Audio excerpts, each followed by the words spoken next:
Es momento de saludar a nuestro primer invitado en esta tarde. Saludamos cordialmente a Luis Fleischmann, profesor de Sociología en Palm Beach State University, esto en los Estados Unidos. Bueno, a propósito de todo esto, me gustaría empezar esta conversación, muchísimas gracias, preguntándole al profesor Fleischmann cuál es su visión sobre esta retórica que hemos podido presenciar entre los mandatarios de Estados Unidos y de Rusia en las últimas horas.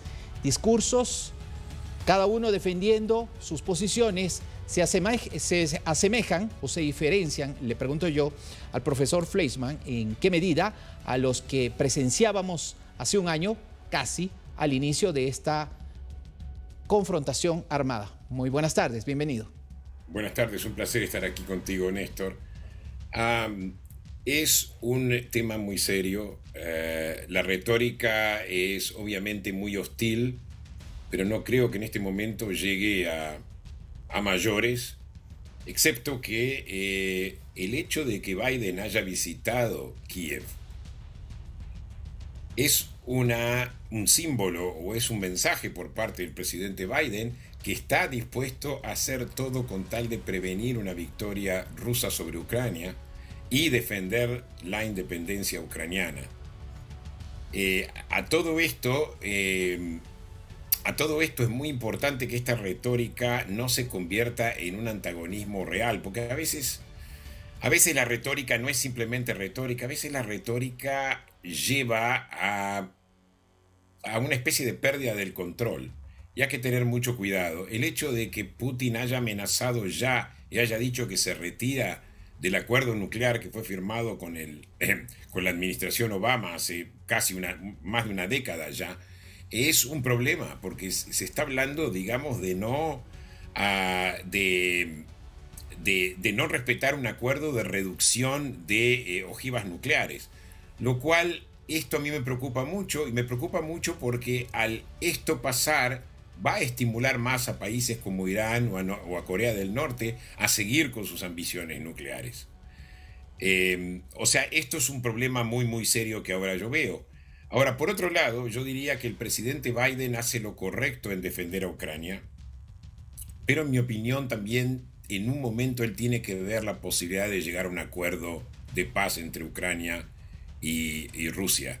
Está bien que lo defienda, pero por otro lado yo estoy de acuerdo con el presidente Macron que tiene que haber un momento que hay que evitar la humillación de Rusia, porque recordemos, esta guerra es una guerra de honor para Rusia también. Todo el tema de la expansión de OTAN es una guerra de honor, y el honor históricamente cuenta. O sea, no la gente, o sea, los países no solamente salen a la guerra en busca de botines económicos, o en busca de nuevos territorios, es también una cuestión de honor. Y a veces el honor cuenta más que otros elementos. En un momento tiene que haber una autolimitación por parte del presidente Biden, y esto se va a lograr en el momento que Rusia esté dispuesta a llegar a las negociaciones de paz. Por ahora yo no lo veo. Suena como que Rusia quiere escalar, quiere recuperar su honor, quiere quedarse con Donbass. Con la Profesor, región de Donbass, aparte de Crimea. Pero va a llegar un momento en que no va a tener otra que llegar a un acuerdo de paz, porque Rusia está perdiendo muchos soldados y esto le está costando seriamente, económicamente y en términos de vidas también, de vidas humanas.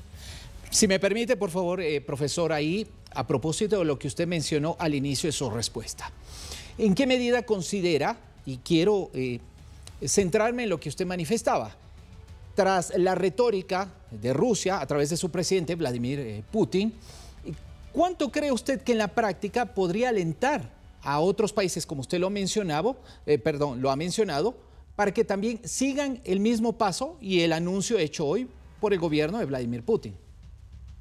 Totalmente, creo que lo mencioné y sí, o sea, una victoria de Putin total, como la que ellos buscaban en febrero del año pasado, que en realidad buscaban doblegar a Ucrania en cuestión de días y no lo lograron, pasó un año y no lo lograron, y no lo van a lograr tampoco, pero si lo logran, eso puede estimular a otros estados forajidos a seguir el mismo camino. Y ni que hablar de estados abiertamente autoritarios.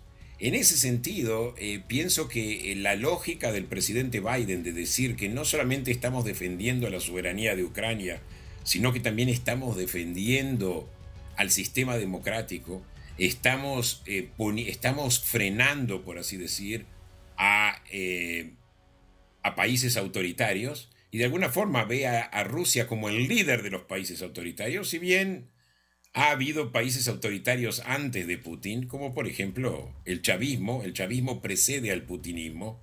O sea, hay que tomar esto algo en cuenta. La democracia no liberal, o por ahí el autoritarismo directamente, que se genera a partir de la democracia, o sea, son líderes que al ser electos se convierten en autoritarios o en dictadores. Esto es algo que es totalmente autónomo de Rusia. Rusia los apoya, pero no son generados por Rusia. Rusia no generó a Hugo Chávez. Rusia no generó a Daniel Ortega. Rusia no generó a Orbán y ni siquiera al gobierno polaco, donde el último discurso fue desde Polonia, hablando en favor de la democracia, cuando Polonia mismo ha eliminado los tribunales constitucionales y ha debilitado el poder judicial.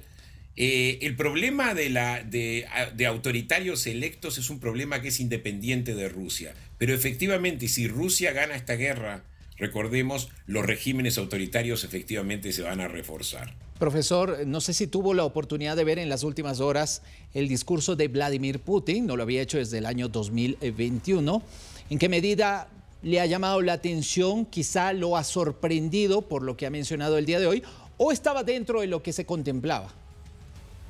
Yo creo que no hubo nada nuevo. O sea, culpar a la OTAN por esta guerra, lo cual es absurdo, y yo no niego que la OTAN no haya hecho errores, quizá no haya sido lo suficientemente sensible, pero esta guerra se podía haber evitado. La OTAN estaba dispuesta a decir, bueno, Ucrania no va a entrar en la OTAN, no, con eso no hay problema, pero nunca hubo ningún intento de negociación. El intento fue doblegar, subyugar y anexar a Ucrania desde el vamos. Entonces, el que él culpe a la OTAN y al Occidente, incluso si tienen más culpa de lo que uno cree, no justifica estas atrocidades que Rusia está cometiendo y que ha cometido en contra del pueblo ucraniano y de la sociedad civil ucraniana. Estamos hablando de atrocidades que no se han visto en Europa desde la Segunda Guerra Mundial. Y encima sobre las mismas tierras, lo que el historiador Timothy Snyder llamó las tierras ensangrentadas. Ucrania y lo que se llama al este del pacto Molotov-Ribbentrop. Ok, permítame también aquí preguntarle, con lo que se ha visto hoy, sobre todo los discursos de Joe Biden y Vladimir Putin, además lo que ha sido y ha representado la visita del mandatario estadounidense a territorio ucraniano y su encuentro con Volodymyr Zelensky, ¿cómo mira usted el curso de los acontecimientos para las siguientes semanas y meses? Esa es una gran pregunta. Sí. Yo creo que finalmente Estados Unidos va a aprobar la venta de jets y material antiaéreo a Ucrania, que hasta ahora no lo ha hecho. Hay un problema también de cómo entrenar a los ucranianos, o sea, el entrenamiento lleva tiempo y los ucranianos están prácticamente jugando sobre la hora porque Rusia viene con todo en este momento a atacar y Ucrania necesita estos materiales de autodefensa. Yo pienso que finalmente van a llegar a manos de Ucrania. Creo que los ucranianos van a lograr frenar o detener algunos de esos ataques, pero va a seguir siendo un baño de sangre. Entonces yo creo que en algún momento se va a tener que decir basta. Pienso que en algún momento la retórica de Biden tiene que pasar de ayudaremos a Ucrania hasta el fin, hasta la última gota de sangre, a decir, bueno, ayudaremos a Ucrania a llegar a algún acuerdo de paz. O sea, en algún momento la retórica tiene que cambiar y se tiene que hablar de paz. Y eso es lo que yo le recomendaría al presidente Biden hacer, quizá no mañana, quizá no pasado, pero próximamente. Esto ya está fuera de control, Néstor. Si me permite, es verdad, y aquí coincidimos. ¿Quién tiene más que perder en todo esto, independientemente de las pérdidas de vidas, de las pérdidas económicas? Pero ya si hablamos de los líderes, sobre todo los más visibles, los presidentes de Rusia y Estados Unidos, además del mandatario ucraniano, ¿quién tiene más que perder? Yo pienso que todos tienen lo que perder. Incluso en este momento hay algunos líderes republicanos que le están diciendo a Biden, bueno, no podemos darle un cheque en blanco a los ucranianos para siempre, ¿verdad? Porque hay un problema de presupuesto también. Estados Unidos tiene una deuda en este momento que sobrepasa los 30 billones de dólares. 30.000 millones, 30 billones. No, en inglés se diría 31 trillion, que serían, yo creo que ya serían billones. Estamos hablando de sumas 30.000 millones en español, entonces, claro. Es una deuda muy grande y obviamente en este momento vienen todas las discusiones con respecto a la limitación de la deuda. Y los republicanos siempre han expresado preocupación por esto. O sea que el tiempo está corriendo. Esta política de Biden está limitada también por la presión de los republicanos en la Cámara Baja. Los republicanos dominan la Cámara Baja y ellos tienen la posibilidad en realidad de vetar cualquier cosa, incluso cerrar el gobierno, mientras presionan por poner un límite a la deuda. Entonces, corre el tiempo en contra de los ucranianos. Los que más tienen para perder aquí son Rusia y Ucrania, Claro. que son pero también Biden políticamente. Así es. Biden también políticamente, porque si se le culpa a Biden de tener una deuda tan grande y de que el país esté en una situación económica precaria y encima con la inflación y con los precios del petróleo subiendo, a Biden le puede costar políticamente. Pero a Rusia y a Ucrania les puede costar a nivel nacional, a nivel del pueblo. Definitivamente. Profesor, muchísimas gracias por el tiempo concedido esta tarde.